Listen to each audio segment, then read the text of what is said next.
इस कार्यक्रम में मेरे साथ परिचर्चा में भाग लेंगे प्रोफेसर हेमचंद्र पांडे, जो जवाहरलाल नेहरू विश्वविद्यालय में रूसी भाषा विभाग में प्रोफेसर हैं, डीन हैं और अनुवाद के विशेषज्ञ हैं, जिन्होंने रूसी भाषा से, साहित्य से बहुत सी कृतियों का अनुवाद किया है, उपन्यासों का, कहानियों का। पांडे जी से हम बातचीत करेंगे। उससे पहले मैं आपका ध्यान इस बात पर दिलाना चाहती हूँ कि अनुवाद के महत्व की चर्चा आज हम क्यों कर रहे हैं। जो चीज़ आप लोग पढ़ रहे हैं उसका महत्व जानना आपके लिए आवश्यक है, ताकि उसे आप गहराई से, व्यापकता से पढ़ सकें, उसकी ज़रूरत को समझ सकें और उसके पढ़ने में अपनी पूरी शक्ति का, अपनी पूरी इच्छा का, अपनी पूरी आकांक्षा का उपयोग कर सकें। कोई चीज़ क्यों महत्वपूर्ण होती है, इस पर चर्चा करने से पहले हमारे लिए ये जानना ज़रूरी है कि उस चीज़ की आवश्यकता क्यों है, यानी अनुवाद हम क्यों करते हैं, अनुवाद की क्या उपयोगिता है और अनुवाद की क्या व्यापकता है। इसी संदर्भ में हम आज बातचीत करेंगे। और भारत का समाज बहुभाषिक समाज है। इस बहुभाषिक समाज में अनुवाद का क्या महत्व है, पांडे जी हमें ये बताने की जरा कृपा करें। जब हम अनुवाद की बात करते हैं तो सबसे पहले भाषा पर आते हैं कि भाषा संप्रेषण का मुख्य साधन है। बिना भाषा के कोई भी समाज नहीं चलता है। समाज विविध होते हैं, इसलिए हर समाज की अपनी भाषा होती है। भारतीय समाज में बहुत अधिक विविधता है, इसलिए हम भारतीय समाज को द्विभाषिक समाज और बहुभाषिक समाज कहते हैं। अब दो समाजों के बीच में संवाद का माध्यम, प्रमुख संवाद का माध्यम अनुवाद ही होता है। ठीक बताया आपने, बिल्कुल सही बात की कि हमारे यहाँ अनुवाद जो है एक अत्यंत आवश्यक कार्य है, क्योंकि हमारे देश में बहुत सी भाषाएं हैं, जिसमें व्यापक भाषाएं ही 17 भाषाएं तो हमारे संविधान के अनुसार स्वीकृत भारतीय भाषाएं हैं, जो व्यापक भाषाएं हैं। तमिल, तेलुगु, कन्नड़, मलयालम, उड़िया, गुजराती, पंजाबी, हिंदी, उर्दू, कश्मीरी, सिंधी, ये इतनी बड़ी भाषाएं हैं जिनका को लोग बहुत व्यापक तादाद में बोलते हैं और जिनके पास बड़ा समृद्ध साहित्य है। ऐसे बड़े समाज में एक भाषा बोलने वाले दूसरे भाषा को बोलने वालों से जब संपर्क स्थापित करते हैं तो जाहिर है उन्हें अनुवाद की जरूरत पड़ती है। इस दृष्टि से हम भारतीय लोग एक तरीके से कहना चाहिए कि एक सहज अनुवाद करते ही रहते हैं। मतलब हमारे चाहिए कि जैसे हम जिंदगी में कोई काम शुरू करते हैं, छोटे से छोटा काम और बड़े से बड़ा काम, वो अनुवाद पर आधारित होता है। हम यात्रा करते हैं तो अनुवाद से ही होती है। हम बाजार में जाते हैं तो अनुवाद की आवश्यकता पड़ती है। हम किसी दूसरे राज्य में भ्रमण के लिए जाते हैं तो अनुवाद की आवश्यकता पड़ती है। और हम जो शिक्षा ग्रहण करते हैं तब भी हमें अनुवाद की ज़रूरत पड़ती है, क्योंकि हमारे समाज में समान महत्व की बहुत सी भाषाएं प्रचलित हैं। ऐसे बहुभाषिक समाज को एक राष्ट्र या इसमें राष्ट्रीय एकता स्थापित करने के लिए अनुवाद का महत्व है। इस बारे में आप क्या कहना चाहेंगे? बिल्कुल ठीक कहा। जब भी हम कभी घर से बाहर निकलते हैं, और अक्सर ऐसा होता है कि हम एक समाज से दूसरे समाज में जाते हैं, और बहुत से भारतीय ऐसे हैं जिनको एक साथ कई भाषाओं का ज्ञान होता है। हम रेल में यात्रा कर रहे होते हैं, एक व्यक्ति अभी एक से एक भाषा में बात कर रहा है, दूसरे व्यक्ति से दूसरी भाषा में बात करने लगता है। राष्ट्रीय एकता में भी भाषाओं का बहुत महत्व है, क्योंकि हम किसी समाज को जानना चाहते हैं तो उसकी भाषा जानना ज़रूरी है। यदि हमें उसकी भाषा नहीं आती है तो हमें अनुवाद के द्वारा उस समाज को जानना पड़ता है। तो यहाँ पर केवल अनुवाद ही ऐसा माध्यम रह जाता है, यदि हमें वह भाषा नहीं आती है जो हमें दूसरे समाज से जोड़ता है। इसी तरह भारतीय साहित्य अनेक भाषाओं में लिखा जा रहा है। किसी एक व्यक्ति के लिए सारी भाषाएं जानना तो संभव नहीं है, बिल्कुल संभव नहीं है। तो अनुवादक ही यह काम कर सकता है, जो एक भाषा के साहित्य को दूसरी भाषा से दूसरी भाषा में ला करके अब उस भाषिक समाज से परिचित कराए। सही बात है कि हमारा एक राष्ट्र, यहाँ बहुत सी भाषाएं बोलने वाले लोग मौजूद हैं, फिर भी भारत एक राष्ट्र है। इसको एक राष्ट्र के रूप में जोड़ने वाला सबसे बड़ा माध्यम अनुवाद है। अभी आपने भारतीय साहित्य की बात की, तमिल में भी साहित्य लिखा, बहुत पुराने समय से लिखा जाता रहा है, तेलुगु में, हिंदी में, उड़िया में, बंगला में, मगर वो सारा साहित्य भारतीय साहित्य कहलाता है। वो क्यों कहलाता है कि उसके विषय कमोबेश एक से विषय हैं। जैसे रामायण और महाभारत जो मूल महाकाव्य हैं इस देश के, वे मूलतः संस्कृत में थे, मगर मध्यकाल में आके उन्हें सभी भाषाओं ने अपने अपने ढंग से प्रस्तुत किया।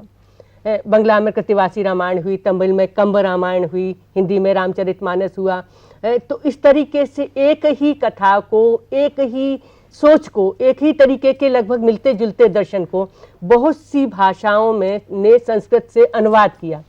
तो वो जो अनुवाद और उसे मिला के एक राष्ट्रीय चेतना उससे बनती है।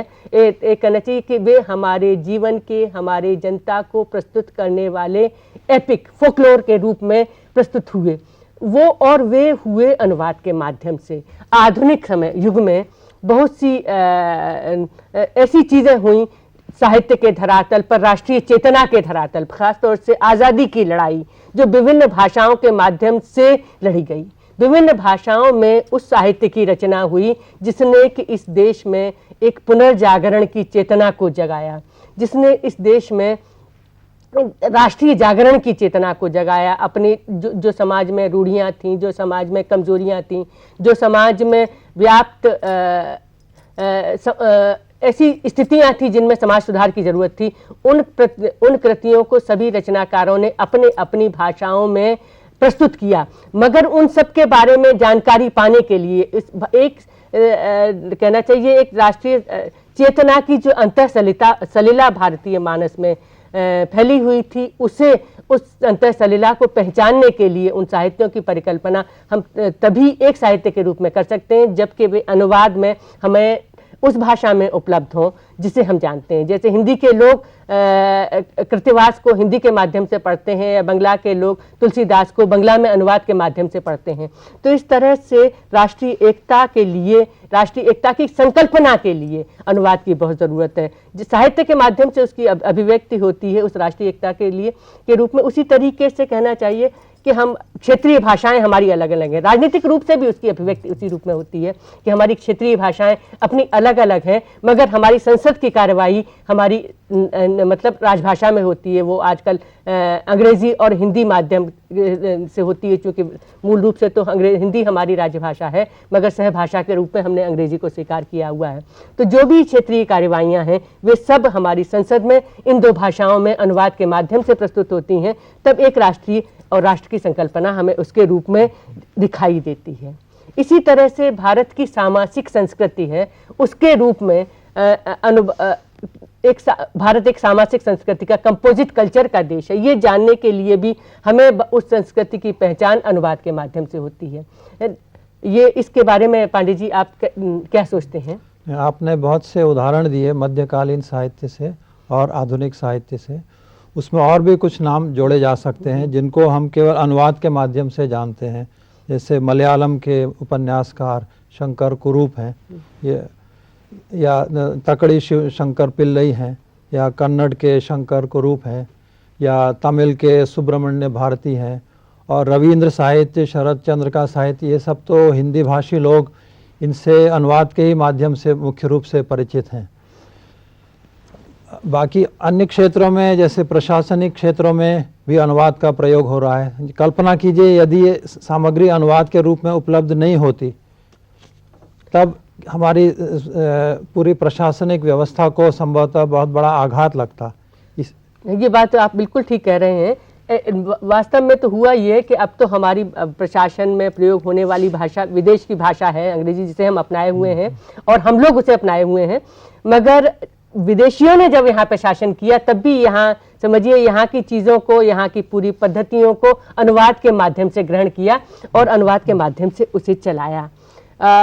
ये बात बिल्कुल सही बात है कि अगर अनुवाद न हो तो हमें अपनी प्रशासनिक कार्य व्यवस्था को चलाना मुश्किल हो जाए।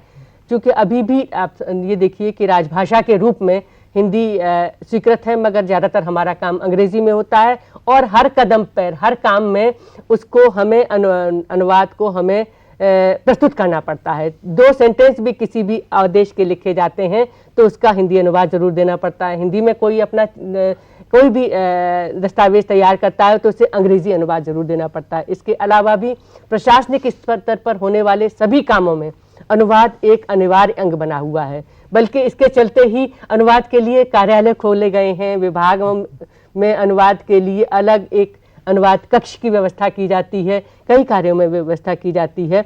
तो एक जो भारत की सामाजिक संस्कृति है उसका रिप्रेजेंटेशन वो है हमारी संसद में, हमारी विभागों में, कार्यालयों में, राजनीतिक प्रशासनिक स्तर पर भी अनुवाद के माध्यम से प्रस्तुत होता है।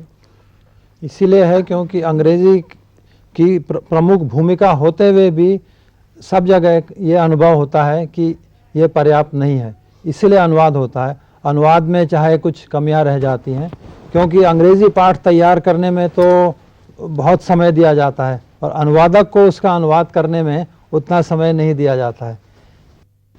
ये सही बात है कि अनुवाद करने में के लिए बहुत कम समय मिलता है, मगर चूंकि अनुवाद हमारी जिंदगी का अनिवार्य अंग है और हम सहजता से बल्कि प्रशासनिक तौर पर तो ये होता है कि अनुवाद को हम काफ़ी औपचारिक रूप से सिलसिलेवार ढंग से करते हैं, मगर शायद हमें इस बात का ध्यान दें कि हम जब अनौपचारिक कोई भी कार्य कर रहे होते हैं तो हमारा वास्ता केवल उन्हीं लोगों से नहीं पड़ता है जो हमारी भाषा बोलते हैं। चूंकि एक ये देश है सामाजिक संस्कृति का, बहुत सी भाषाओं का, तो अक्सर जिन लोगों के हम संपर्क में आ रहे होते हैं उनकी भी मातृभाषा कोई और होती है और वे अपने विचारों का, अपनी स्थितियों का, अपनी सूचनाओं का अक्सर हमें अनुवाद के माध्यम से उसकी सूचना देते रहते हैं। तो एक तरीके का कहना चाहिए कि एक स्पॉन्टेनियस अनुवाद करने के हम लोग आदी हैं जिसके प्रति हम सचेत नहीं हैं। हम किसी भी गुजराती भाषी से मिलते हैं तो वो अपनी बात हमारे सामने हमारी भाषा में, चाहे हम हिंदी बोलते हैं, अंग्रेजी बोलते हैं, इसके रूप में ही प्रस्तुत करता है। या इसी तरीके से हम कुछ ऐसे लोगों से मिलते हैं जिनकी भाषा हम नहीं जानते हैं तो हम, और वे हिंदी नहीं जानते हैं तो हम सीधे उनसे अपनी बात अंग्रेजी में प्रस्तुत करने का प्रयास करते हैं। या हम विदेशियों से मिलते हैं तो अपनी बात को हम उनके लिए अंग्रेजी में प्रस्तुत करते हैं। तो ये प्रक्रिया हमारे समाज में जो 2 भाषिक, 3 भाषिक कहना चाहिए, 4 भाषिक किस्म का समाज है जिसमें लगातार चलती रहती है और इसी को चलते हमारी सामाजिक संस्कृति हुई है। और इसी को ध्यान में रखते हुए ये भारतीय साहित्य के अध्ययन की जो अपेक्षा थी वो अभी एक संकल्पना बहुत पुरानी नहीं, हालांकि भारतीय साहित्य पुराने समय से जमाने से एक एक समानांतर चलता रहा है। उन्हीं विषयों पर विभिन्न भक्ति आंदोलन हुआ तो 3री शताब्दी से लेकर 9वीं शताब्दी तक दक्षिण में हुआ, उसके बाद उसका उत्तर भारत में प्रसार जो है 13वीं शताब्दी से लेकर 18वीं शताब्दी तक रहा। लेकिन ये सब पहले चलता रहा, मगर भारतीय साहित्य एक ही साहित्य है, ये संकल्पना काफ़ी कहना चाहिए नई संकल्पना है जो 20वीं शताब्दी की है। तब जब बड़ी तेजी से भारतीय भाषाओं के बीच में अनुवाद हुए, भारतेंदु काल से ही भारतेंदु बाबू हरिश्चंद्र जो कि आधुनिक हिंदी साहित्य के प्रवर्तक माने जाते हैं, उन्होंने इस बात पर ध्यान दिलाया कि अनुवाद हमारे लिए किस लिए ज़रूरी है। हमें अपनी पहचान बनाने के लिए, अपने लोगों से मिलने के लिए, अपने लोगों से संपर्क स्थापित करने के लिए अनुवाद बहुत ज़रूरी है। और उन्होंने बंगला से, संस्कृत से, अन्य बहुत सी भाषाओं से, अंग्रेजी से किए अनुवाद, खुद किए और उन्होंने दूसरे लोगों को करने की प्रेरणा दी। बल्कि उन्होंने जिस बात पे बहुत महत्वपूर्ण बात पे ध्यान दिलाया, उन्होंने कहा कि भाई ऐसा है कि हम जो पराधीन हैं, हम पराधीन इसलिए हैं कि हमें बहुत सी चीज़ों का ज्ञान नहीं है, अपने बारे में ज्ञान नहीं है और दुनिया भर के बारे में ज्ञान नहीं है। ये ब्रिटिश लोग हमारे ऊपर हुकूमत इसलिए कर रहे हैं कि मॉडर्न साइंस एंड टेक्नोलॉजी को जानते हैं। ये पश्चिम में आधुनिक ज्ञान विज्ञान का विकास हुआ है और वो हमारे पास मौजूद नहीं है। तो वे जो काम अंग्रेज लोग कर लेते हैं वो हम कर नहीं पाते हैं, क्योंकि हमें पता ही नहीं है कि आधुनिक चीज़ें कैसे बने। तो भारतेंदु ने इस बात की प्रेरणा दी कि जो हम अपने यहाँ इंडस्ट्री लगा सकते हैं, हम अपने यहाँ कागज़ बना सकते हैं, हम अपने यहाँ चमड़ा बना सकते हैं, हम अपने यहाँ जहाज बना सकते हैं, हर उद्योग लगा सकते हैं, अगर हम जो पश्चिम में मौजूद ज्ञान है उस पूरे ज्ञान को अपनी भाषा में प्रस्तुत कर लें। और हमारे यहाँ के जो कारीगर लोग हैं, हमारे यहाँ के जो जानकार लोग हैं, वे उस चीज़ को अच्छी तरह समझ लें कि वो काम कैसे किया जा सकता है। और उन्होंने एक हिंदी की उन्नति पर एक व्याख्यान दिया और कहा, या सब विद्या को कहूँ होए जो पे अनुवाद, निज भाषा में तो सबे लेहे या को साध, बने वस्तु कल की इते मिटे दीनता खेद, जान सके सब कछु सबे, सकल कला को भेद। हर व्यक्ति अपनी भाषा में उपलब्ध होने से उस ज्ञान को जान पाएगा, उसे प्रस्तुत कर पाएगा और एक कहना चाहिए कि स्वतः हम विकास के रास्ते पर चल सकते हैं। इस बात का उन्होंने ध्यान दिलाया। तो एक तरफ तो उन्होंने कहा कि जो पूरे भारत भर में साहित्य है वो हमारी भाषा में मौजूद हो। जब हमारी भाषा में उनका साहित्य, दूसरी भाषाओं का साहित्य होगा तो हमारे साहित्य भी दूसरी भाषाओं के बीच में जाएगा और एक साहित्यिक आदान प्रदान के रूप में चलेंगे। और उसी संकल्पना को लेते हुए बहुत सी भाषाओं से अनुवाद भी हुए। और आज़ादी के बाद जब साहित्य अकादमी की स्थापना हुई तो राधाकृष्णन ने एक बात, हमारे जो राष्ट्रपति सर्वपल्ली राधाकृष्णन थे, उन्होंने कहा कि Indian literature is one written in many languages. तो वो पूरी संकल्पना थी वो इसी रूप में स्थापित हुई। तो भारतीय साहित्य में अनुवाद का अध्ययन हम तभी कर सकते हैं विभिन्न भाषाओं में लिखे हुए साहित्य का, जब उसका अनुवाद हमें अपने पास उपलब्ध होगा। चूँकि बहुत सी भाषाएं हमारे पास मौजूद, मगर सभी भाषाओं का हमें ज्ञान नहीं है। उन भाषाओं में जो नई संवेदना प्रकट हो रही है उसका हम ज्ञान तभी पा सकते हैं जब उसका अनुवाद हमारे पास उपलब्ध होगा। इसी तरह से अंतर्राष्ट्रीय साहित्य के अध्ययन और अध्यापन में अनुवाद की आवश्यकता है। डॉक्टर पांडे, आप अंतर्राष्ट्रीय साहित्य के अध्येता हैं। आपने रूसी रचनाओं का भारतीय भाषा में अनुवाद किया है, हिंदी में। इस विषय में आप अपने विचार हमें प्रकट करके बताएं। वास्तव में देखा जाए तो विदेशी साहित्य का, अंतर्राष्ट्रीय साहित्य का हिंदी में अभी उतना अनुवाद नहीं हुआ है जितना हिंदी जैसी समृद्ध और विस्तृत क्षेत्र में बोली जाने वाली भाषा में होना चाहिए। आज से 100 साल पहले या 70-80 साल पहले बहुत सी रूसी कृतियों का अंग्रेज़ी के माध्यम से हिंदी में अनुवाद हुआ था। इसी तरह फ्रेंच साहित्य का भी अनुवाद हुआ था। पर अब क्योंकि हमारे देश में विदेशी भाषाओं का अध्ययन काफ़ी बढ़ गया है, इसलिए आवश्यकता है कि जहाँ तक हो सके इन मूल भाषाओं से अनुवाद किया जाए। परंतु मेरी जानकारी में अभी उतने अधिक अनुवादक तैयार नहीं हुए हैं जितने होने चाहिए, जो स्वतंत्र रूप से किसी मूल कृति को हिंदी में या किसी अन्य भारतीय भाषा में अनुवाद करते हों। तो इसमें अभी लोगों को प्रोत्साहित करने की आवश्यकता है, लोगों में अपने आप भी रुचि पैदा, क्योंकि जहाँ तक ललित साहित्य का प्रश्न है उसमें किसी को बाध्य नहीं किया जा सकता, उसमें लोगों की रुचि पैदा होनी चाहिए जिससे कि वह अनुवाद कर सकें। दूसरी बात ज्ञान विज्ञान के अनुवाद की है। आपने ठीक कहा कि भारतेंदु हरिश्चंद्र ने आज से 150 साल से भी पहले विदेशों में जो ज्ञान अर्जित हो रहा है, जो ज्ञान रचा जा रहा है, उसको अपनी भाषाओं में लाने के महत्व पर बल दिया था।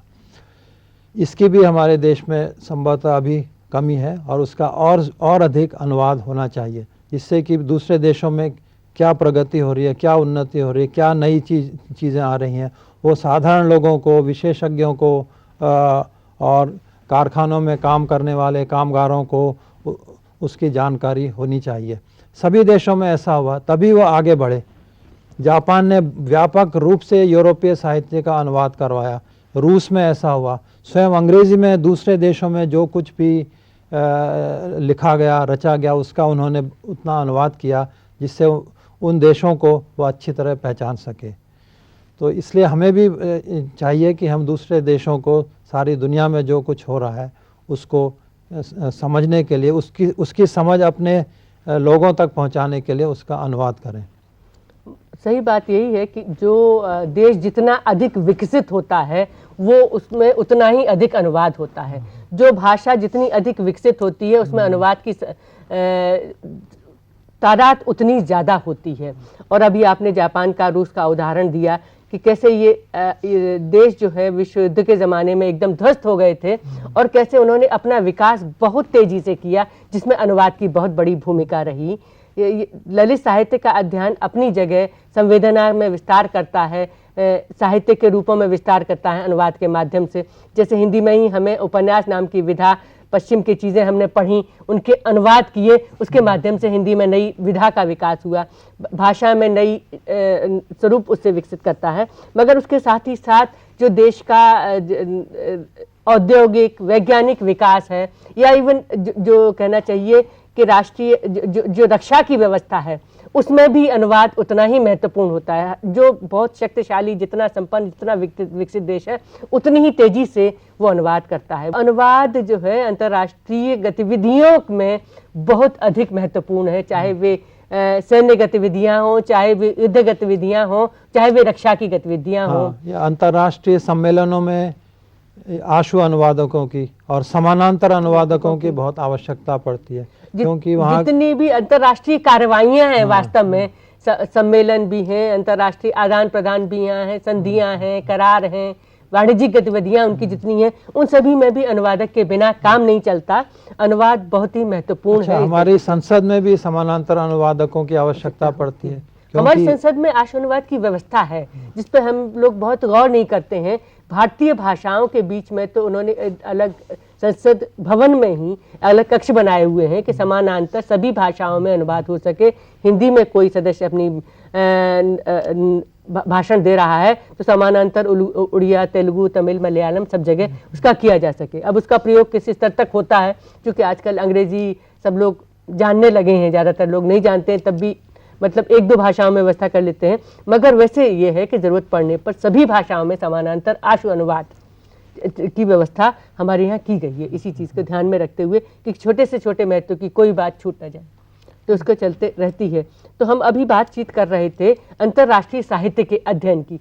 दुनिया भर के साहित्य से पहले तो हमारा वास्ता जो है वो अंग्रेजी के माध्यम से होता है, मगर अनुवाद के माध्यम से वो ही होता है, क्योंकि ज़्यादातर अंग्रेजी से इतर जो भाषाएं हैं उनको हम लोग अनुवाद के माध्यम से भारत में पढ़ते हैं। अन्य विदेशी भाषाएं पढ़ने वालों की तादाद बहुत कम है, मगर अच्छी स्थिति वही रहती है कि हम उसे अंग्रेजी अनुवाद में न पढ़ के, अगर स्पेनिश चीज़ है तो उसे सीधे स्पेनिश में पढ़ें, रूसी चीज़ है तो हम रूसी में पढ़ें, जापानी चीज़ है तो हम जापानी में रहें। किंतु इस अंतर्राष्ट्रीय साहित्य का अध्ययन, अध्यापन अनुवाद के माध्यम से ही संभव ज़्यादातर हो पाता है। और ये बात हमारे यहाँ की नहीं, ये बात हमेशा हर जगह की है, क्योंकि आप ये देखिए कि सर विलियम जोन्स ने यहाँ पर संस्कृत पढ़ी भारत में रहते हुए, उसके बाद यूरोप में संस्कृत के अध्ययन की परंपरा चलने लगी। मगर फिर यही था कि कुछ लोगों ने संस्कृत पढ़ी और उससे बहुत ज़्यादा प्रभावित हुए, फिर संस्कृत की रचनाओं के वे अनुवाद करने लगे। तो यूरोपियन लोगों को यूरोपीय भाषाओं में तो संस्कृत साहित्य प्रचुर मात्रा में अनुदित हुआ। इसीलिए उन्होंने देखा कि भी बिल्कुल अलग हटके नए ढंग का साहित्य है जो हम अनुवाद के माध्यम से जान सकते हैं। एक नई संवेदना से उनका साक्षात्कार हुआ। इसी तरीके से उमर खय्याम जब अंग्रेजी में अनुवाद हुए तो पूरे यूरोप में उनका प्रसार हुआ और दुनिया में वे पहुंचे। इससे पहले फारसी में थे, फारसी के माध्यम से भारत में भी उनके को लोग जानते थे, मगर अंग्रेजी में आ जाने से, अंग्रेजी के माध्यम से उनके अनुवादों का सिलसिला भारत में चल पड़ा। तो एक अंतर्राष्ट्रीय साहित्य के अध्ययन की स्थिति इसके माध्यम से होती है। और जैसे अब नोबेल पुरस्कार है, रविन्द्रनाथ टैगोर को नोबेल पुरस्कार तब मिला जब उन्होंने गीतांजलि का अंग्रेजी में अनुवाद किया। तो इस ढंग से भी दुनिया तक किसी भी साहित्य को पहुंचने के लिए अनुवाद की आवश्यकता होती है। और इतना ही नहीं, हम अपने देश में भी देखें, भिन्न भाषाओं में रचनाकार लिख रहे हैं, मगर उन्हें मतलब अंतर्राष्ट्रीय ख्याति पाने के लिए हिंदी में अनुदित होना होता है। महाश्वेता देवी ने ये बात बिल्कुल मतलब कहना चाहिए विनम्रता पूर्वक स्वीकार कर ली। काफी रचनाकार स्वीकार करते हैं कि अगर हमारे अनुवाद हिंदी में न हुए होते तो हमें दुनिया भर में हम नहीं पहुंच पाते। विमल मित्र ने भी यही बात स्वीकार की थी। और काफी लोग इस बात को इस ढंग से कहते नहीं है, मगर जो भाषा ज्यादा लोगों में बोली जाती है उसमें जब कृति अनुदित हो जाती है तो उसका विस्तार एक क्षेत्र में होता है और व्यापक भाषा में अंग्रेजी में अनुदित हो जाने से और देर तक जाने लगता है, अन्य भाषाओं में अनुदित होती है। लेखक की तो सबसे बड़ी इच्छा यही होती है कि उसके पाठक बढ़े, और पाठक तब बढ़ेंगे जब उसका अनुवाद होगा। हालांकि दूसरी स्थिति भी होती है, कई बार ऐसा होता है कि कुछ लोग किसी रचना को पढ़ने के लिए भाषा भी सीख लेते हैं, जैसे हमारे यहाँ हुआ देवकीनंदन खत्री के उपन्यासों को पढ़ने के लिए।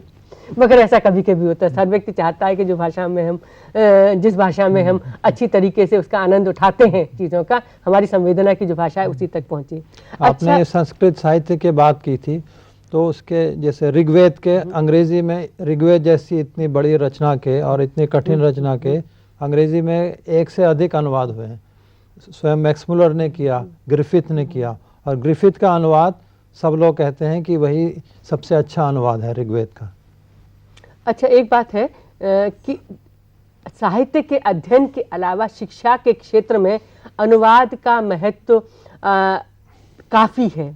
मतलब साहित्य से इतर देखें तो भाषा के शिक्षण में अनुवाद की महत्वपूर्ण भूमिका होती है। जब कभी हम कोई मतलब दूसरी भाषा सीखते हैं, यानी वो भाषा सीखते हैं जो हमारी मातृभाषा नहीं है, या जिसके माध्यम से हमने पढ़ाई नहीं शुरू की है, सेकंड लैंग्वेज के रूप में जिस भाषा को सीखते हैं, चाहे वो हमारे देश की भाषा हो चाहे विदेशी भाषा हो, तो उसमें अनुवाद बहुत महत्वपूर्ण भूमिका निभाता है। भाषा शिक्षण में मुख्य रूप से दो पद्धतियां प्रचलित हैं। एक तो व्याकरण अनुवाद पद्धति है और दूसरी संप्रेषण पद्धति है। एक को ग्रामर ट्रांसलेशन मेथड अंग्रेजी में और दूसरे को कम्युनिकेटिव मेथड कहते हैं। यूरोप असल में हुआ यह है कि यूरोप में क्लासिकी भाषाएं लैटिन और ग्रीक केवल अनुवाद के द्वारा सिखाई जाती थी, और वो अनुवाद ऐसा होता था कि वो व्याकरण के अनुरूप रखा जाता था। तो बाद में यूरोप में इस पद्धति को छोड़ दिया गया, लेकिन हमारे यहाँ इस पद्धति का दूसरे तरह से उपयोग होता है। हमारे यहाँ इस पद्धति में संप्रेषण के तत्व भी शामिल हैं। तो जब हम अनुवाद एक भाषा से दूसरी भाषा में अनुवाद करना सिखाते हैं, उसके साथ साथ हम उस भाषा में अपने विचार अभिव्यक्त करना या अपनी बात कहना और उसमें वार्तालाप करना भी सिखाते हैं। इसलिए हमारे यहाँ ये पद्धति अभी तक अपनाई जाती है। संस्कृत सीखने के लिए तो व्याकरण अनुवाद पद्धति बहुत अच्छी पद्धति मानते रहे हैं, और बल्कि हम लोगों ने अंग्रेजी भी व्याकरण अनुवाद पद्धति से सीखी, हम में से काफी लोगों ने। मगर पश्चिम में एक जमाना वो आया कि जब इस पद्धति को अस्वीकार कर दिया गया और जो कम्युनिकेटिव मेथड है, जो डायरेक्ट मेथड है, उससे पढ़ाने का रिवाज चला। मगर अब फिर जो है व्याकरण अनुवाद पद्धति का महत्व माना जाने लगा है। और वैसे भी अंग्रेजी से इतर भाषाएं सीखते हैं, जैसे मैंने जापानी सीखी, तो जापानी का तो पूरी पढ़ाने की प्रक्रिया ही जो है वो व्याकरण अनुवाद पद्धति के माध्यम से ही थी, और काफी साइंटिफिक ये पद्धति है भाषा को सीखने की। उसमें छात्र प्रगति भी अधिक करता है। यदि अनुवाद पद्धति अपनाई जाए तो हम कम समय में अधिक चीजें सिखा सकते हैं। केवल हम अगर संप्रेषण वाली पद्धति अपनाएंगे तो एक छोटी सी चीज़ समझाने में बहुत अधिक समय लग जाता है। फिर हमें कोई ना कोई छोटा रास्ता अपनाना पड़ता है, और उस छोटा रास्ता अपनाने से हमने देखा है कि छात्र बात को जल्दी ग्रहण कर लेता है और उसको आत्मसात भी कर लेता है। तो व्याकरण अनुवाद पद्धति से सीखने में, भाषा शिक्षण में अनुवाद का महत्व मैं स्वीकार करता हूँ। अच्छा, भाषा शिक्षण के अलावा शिक्षा में अनुवाद के महत्व दूसरी तरीके से भी है, क्योंकि हमारे पास फिर हम जिसकी अभी चर्चा थोड़ी देर पहले भी कर रहे थे कि जब अध्ययन सामग्री जो है उसमें निरंतर विकास होता रहता है, विज्ञान के विकास के साथ साथ हमारे नई नई विचारधाराओं के विकास के साथ साथ सोचने की पद्धतियों के विकास के साथ साथ, तो वो सामग्री जो है वो हर भाषा में उपलब्ध होनी चाहिए। वो जिस भाषा में छात्रों को पढ़ाया जा रहा है उस भाषा में, मतलब उनकी शिक्षा के माध्यम में उपलब्ध होने के लिए की दृष्टि से शिक्षा माध्यम में अनुवाद की निरंतर भूमिका बनी हुई है। और दूसरी बात उसके अलावा और भी है कि हमारी जो प्राचीन भाषाओं का स्वरूप बदलता रहता है। जो हिंदी का जो स्वरूप आज है वो 16वीं शताब्दी में नहीं था, उससे पहले जो है नहीं था। तो नए मत कहना चाहिए कि नए माध्यम में उसे लाने के लिए जो करंट मीडियम है, हमें अनुवाद की निरंतर जरूरत पड़ती रहती है उस सामग्री में। अंग्रेजी भी इसी तरीके से, जो मध्यकालीन अंग्रेजी थी वो आज नहीं है, तो उस रूप में प्रस्तुत करना होता है और उस तेजी से करना पड़ता है जिस तेजी से वो चीज़ें छात्रों की जानकारी में लाने की ज़रूरत है।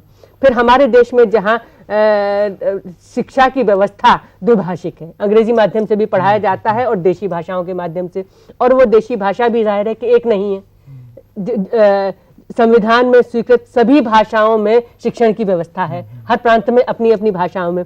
तो लगातार शिक्षा माध्यम में नई से नई सूचना देने के लिए अनुवाद की आवश्यकता पड़ती रहती है। और ख़ास तौर से अब हमारी जो दूर शिक्षा पद्धति बनी है, जिसमें छात्रों के लिए हम सामग्री जो मुद्रित रूप में भेजते हैं, उसमें निरंतर जो चीज़ें हम लिखते हैं उनके अनुवाद की ज़रूरत पड़ती रहती है। इसमें दो बातें आती हैं, एक तो सामग्री निर्माण और सामग्री का नवीकरण।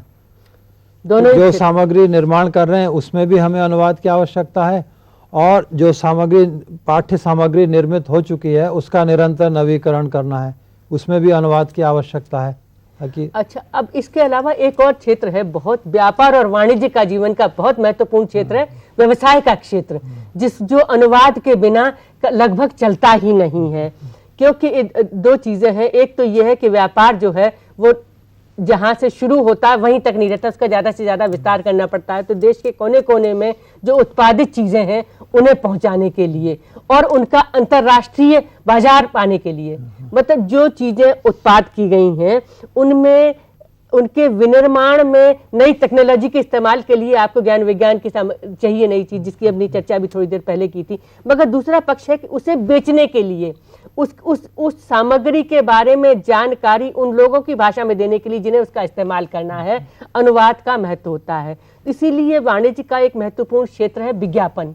उस विज्ञापन में दोनों चीज़ें शामिल होती हैं कि जो विनिर्मित वस्तु है उसके बारे में दी गई जानकारी, उसका क्या उपयोगिता है वो जानकारी, और उसका इस्तेमाल कैसे किया जाएगा, उन दोनों की जानकारी जो है उन सभी की भाषाओं में देनी होती है जिनके बीच में हम बेचना चाहते हैं। उसके संदर्भ में एक विनिर्मित सामग्री की जानकारी हो सकता है कि इकट्ठे ही हम 4, 6, 8 भाषाओं में देखा जाए। अक्सर हम देखते हैं कि कोई चीज़ हम खरीदते हैं तो उसके साथ कोई उसके बारे में सूचना परक कोई पर्ची मिलती है या उसका जो पैकिंग है उसके बारे में उसकी सूचना दी गई होती है, और हमारे यहाँ बनने वाली छोटी छोटी चीज़ों के रूप में हम देखते हैं। जैसे अभी हम एक उदाहरण देख रहे हैं कि एक छोटी सी चीज़ है महिंद्रा कंपनी के द्वारा बनी हुई एम सील। तो ये एम सील नाम की जो सामग्री है उसे के बारे में किस तरीके से वो उपयोगी है, वो उसके भाषा में कितनी सारी भाषाओं में वो जानकारी इकट्ठे इसमें दी गई है, ताकि हिंदी में उसकी जानकारी है, मराठी में उसकी जानकारी है, अंग्रेजी में उसकी जानकारी है। उस प्रचार सामग्री को ही भिन्न भाषाओं में दिखाया गया है। बल्कि मैं देख रही थी कि उसमें 8 भाषाओं में इकट्ठे एक छोटी सी पर्ची पे उन्होंने 8 भाषाओं में उसकी सामग्री इकट्ठे दी, ताकि उन देश में विभिन्न हिस्सों में इस्तेमाल करने वाले लोग उसका इस्तेमाल देख उसके बारे में जान सकें, उसको अपने लिए उपयोगी समझ सकें। इस तरीके की जानकारी जब इंटरनेशनल यूज़ के लिए जो चीज़ें बनाई जाती हैं उनमें भी ज़रूरी होती है। कई बार हम जाते हैं भारत से बाहर और कोई चीज़ खरीदते हैं, खासतौर से उन देशों में जो अपनी मैन्युफैक्चरिंग के लिए बहुत प्रसिद्ध हैं। जैसे जापान से कोई चीज़ खरीदते हैं तो वो जापानी में भी उसकी सूचना लिखी होती है, अंग्रेजी में लिखी होती है, पुर्तगाली में, फ्रेंच में, स्पेनिश में। वो पूरे का पूरा मैनुअल जो है 3, 4, 5 भाषाओं में बनाते हैं। तो अनुवाद जो है बाजार के लिए बहुत ही जरूरी साधन और बहुत ही जरूरी उपकरण सिद्ध होता है। हमारे देश की बहुभाषिकता विज्ञापन सामग्री में साक्षात दिखाई देती है। जो भी विज्ञापन सामग्री तैयार होती है वो एक से अधिक भाषाओं में तैयार होती है। कोई भी चीज़ हम खरीदते हैं उसके साथ जो पर्ची या जो पुस्तिका आती है उसमें उस विनिर्मित वस्तु का परिचय और उसके उपयोग के निर्देश सभी भाषाओं में दिए होते हैं। अंतर्राष्ट्रीय बाजार के लिए भी आपने ठीक कहा, आजकल कंप्यूटर का हम सब लोग उपयोग कर रहे हैं। कंप्यूटर के साथ जो भी सामग्री आती है वो अंग्रेज़ी में तो होगी ही, फिर जर्मन में होगी, रूसी में होगी, थाई में देखी है मैंने, इंडोनेशियन में देखी है, भाषा इंडोनेशिया में देखी है, अरबी में देखी है। पर खेद के साथ कहना पड़ता है कि इन सब भाषाओं के बीच में कहीं हिंदी नहीं दिखाई देती है। अंतर्राष्ट्रीय संभवतः ये समझते हैं कि अंग्रेजी से यहाँ पर काम चल जाएगा। अंतर्राष्ट्रीय बाजार में कुछ हमारी छवि ऐसी बनी हुई है कि मान के चलते हैं कि भारत में का काम तो अंग्रेजी से चल जाता है, तो भारतीय खरीदार के लिए हिंदी में देने की जरूरत अभी नहीं समझते। एक चीज़ में मैंने देखा है, अभी ये मोबाइल फ़ोन के साथ जो पुस्तिका आ रही हैं उनमें अंग्रेजी और हिंदी में दोनों भाषाओं में ये सामग्री का अनुवाद रहता है। जो मल्टीनेशनल कंपनियां भारत में आके अपना सामान बेच रही हैं, वे भारतीय भाषाओं में उसे प्रस्तुत कर रही हैं, क्योंकि वे चाहती हैं कि भारत में भी ये सामग्री अधिक से अधिक लोगों के बीच में पहुंचे, और अधिक से अधिक लोगों की तादाद उन लोगों की है जो भारतीय भाषाएं बोलते हैं तो और भारतीय भाषाएं समझते हैं, तो जाहिर है कि वो उसमें अनुवाद प्रस्तुत करते हैं। अच्छा डॉक्टर पांडे, एक और महत्वपूर्ण क्षेत्र जो अनुवाद का है जिसकी चर्चा बहुत ज़रूरी है यहाँ पर, वो है जनसंचार माध्यम। अखबार और इलेक्ट्रॉनिक मीडिया दोनों का काम है बिना अनुवाद के चल ही नहीं सकता। पहले भी अपनी शुरुआत के समय से ही नहीं चला था और आज भी नहीं चलता। जितना ज़्यादा इसको अनुवाद की ज़रूरत पड़ती है अखबार को, क्योंकि अखबार को तो सभी भाषाओं में चलना है, सभी भाषाओं में छपना है, और सूचना जो है वह हमें ज़्यादातर अंग्रेजी के माध्यम से मिलती है या ज़्यादा से ज़्यादा बेहतर बोली जाने वाली भाषाओं के माध्यम से सूचना मिलती है। तो उसके लिए अनुवाद एक अपरिहार्य अंग है। इसी तरीके से हमारा जो इलेक्ट्रॉनिक मीडिया है, हमारा टेलीविज़न है, हमारा रेडियो है, उसमें सभी वे जो समाचार हैं या विज्ञापन हैं वे तो भिन्न भिन्न भाषाओं में आते ही हैं, उसके चलने वाले कार्यक्रमों में भी अनुवाद की निरंतर आवश्यकता होती है। सभी समाचार पत्रों ने, सभी पत्रिकाओं ने अनुवादक रखे हुए हैं, क्योंकि उनके पास जो भी समाचार आते हैं वो किसी और भाषा में आते हैं, और उन्हें जिस भाषा में वह अखबार छप रहा है, जिस भाषा में पत्रिका छप रही है, उसमें उसका अनुवाद करवाना होता है।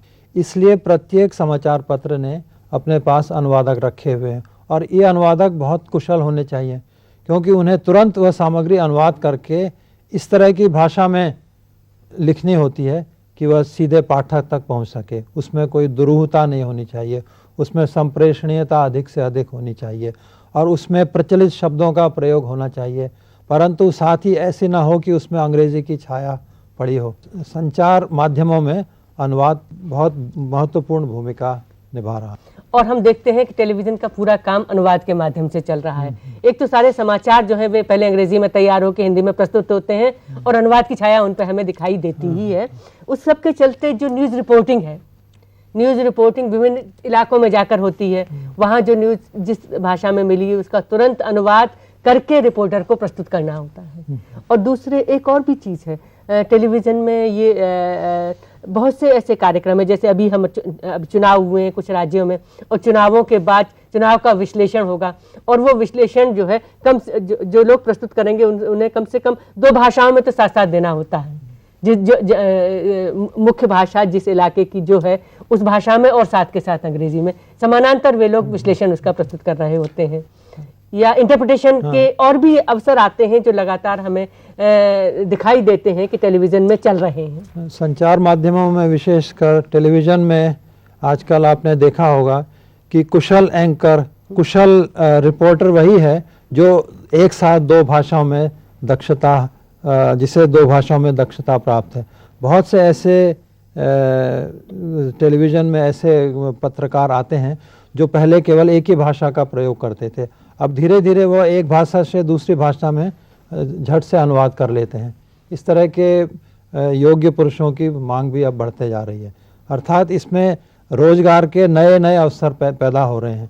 संचार माध्यमों में, मीडिया में, विज्ञापन में, सब क्षेत्रों में बहुत से नए अवसर अनुवादकों के लिए पैदा हो रहे हैं।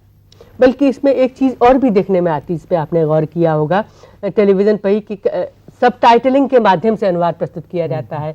जिस भाषा में बात चल रही है और या जिस भाषा में समाचार आ रहा है उसका संक्षिप्त रूप वो जो है टेलीविज़न के पर्दे पर दे देते हैं।